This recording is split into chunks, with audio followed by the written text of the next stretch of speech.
Modi పర్యటనతో కర్నూలులోని Ragamayuri hills సభా ప్రాంగణం సర్వం సిద్ధమైంది. ప్రధాని కర్నూలు రానున్న రోజుల్లో ఓర్వకల్ ప్రాంతంలో ఇండస్ట్రియల్ కారిడార్ మారబోతుంది. ప్రధాని స్వయంగా ఈ ప్రాంతానికి రావడంతో భవిష్యత్తులో మరిన్ని విదేశీ పెట్టుబడులు వస్తాయని అంచనా వేస్తున్నారు.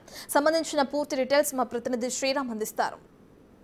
కర్నూలు జిల్లాలో భారత ప్రధాని నరేంద్ర మోడీ సభ ఏర్పాట్లు సర్వం సిద్ధమైంది. మనతో మాట్లాడడానికి టీడీపీ అధ్యక్షులు కల్లా శ్రీనివాస్ ఉన్నారు. భారత ప్రధాని మోడీ బహిరంగ సభ ఏర్పాట్లు దగ్గరుండి పర్యవేక్షించారు. ఏర్పాట్లు ఎలా ఉంది? అందరికీ నమస్కారం అండి. 16వ తారీఖున జరగబోయేటువంటి బహిరంగ సభ ఏదైతే ఉందో దానికి ముఖ్య అతిథిగా దేశ ప్రధాని అయినటువంటి నరేంద్ర మోడీ గారు రాబోతున్నారండి.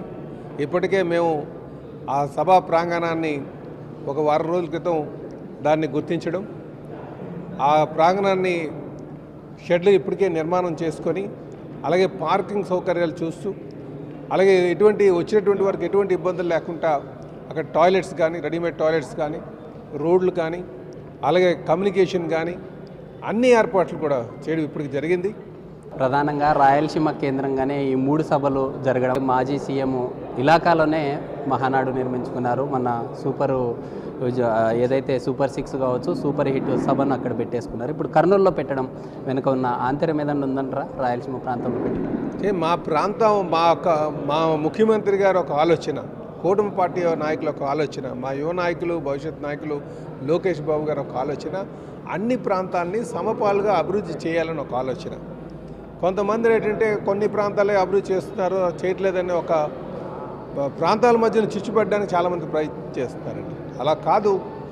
కూటమి ప్రభుత్వం, ముఖ్యంగా అనుభవం ఉన్నటువంటి చంద్రబాబు నాయుడు గారు నాయకులు ఎప్పుడు కూడా అన్ని ప్రాంతాలను సమానంగా చూస్తారు, సమపాల్లో అభివృద్ధి చేయడానికి ట్రై చేస్తారు. అన్ని ప్రాంతాలను కూడా అభివృద్ధి లక్ష్యంగా వెళ్తామనడానికి ఇది ఒక నిదర్శనం అండి. ఈరోజు విశాఖపట్నంలో డేటా హబ్ కాబోతుంది. విశాఖపట్నం సుమారు 87,500 కోట్లతో గూగుల్ అనుబంధంగా ఉన్నటువంటి సంస్థ రైడర్తో కేంద్ర ప్రభుత్వం సమక్షంలో అగ్రిమెంట్ చేసుకోవడం జరిగింది. సో ఐటీగా అటు డెవలప్ చేయాలని, అలాగే అనంతపూర్ జిల్లాని ఇప్పటికే కియా తీసుకొచ్చారు. ఇప్పుడు భవిష్యత్తులో స్పేస్ హబ్గా, ఎందుకంటే అక్కడ మనకి బెంగళూరుని లివరేజ్ చేసుకుంటూ స్పేస్ హబ్గా తయారు చేయాలని ఒక ఆలోచన. గతంలో కూడా ఇక్కడ డ్రిప్ ఇరిగేషన్ తీసుకొచ్చి ఈ ప్రాంతానికి అభివృద్ధి చేసినటువంటి విషయం కూడా అందరూ గమనించాలి. అలాగే ఇప్పుడు కర్నూలుకి వచ్చేసరికి ఈ ప్రాంతంలో సుమారు 2,500 ఎకరాల్లో ఇండస్ట్రియల్ ఏరియా ప్రారంభించుకోబోతున్నాం ప్రైమ్ మినిస్టర్ గారి చేతుల మీదుగా. నరేంద్ర మోడీ గారు ఒక దేశ ప్రధానే కాదు, ప్రపంచంలో కూడా బాగా పేరుగాంచినటువంటి వ్యక్తి. అలాంటి వారు ఎక్కడికైనా వస్తే దానికి ఒక ప్రాముఖ్యత సంతరించుకుంటుంది, అభివృద్ధి కూడా నోచుకునేటువంటి అవకాశం ఉంది.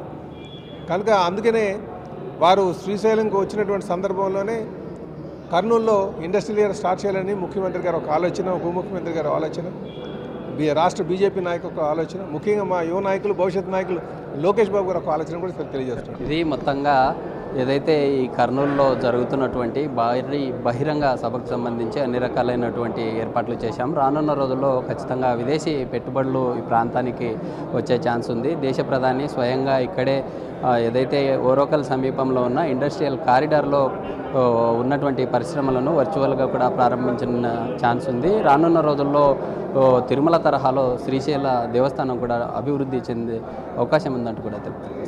ఇప్పుడు రావుతో శ్రీరామ్, బిగ్ టీవీ, కర్నూలు నుంచి.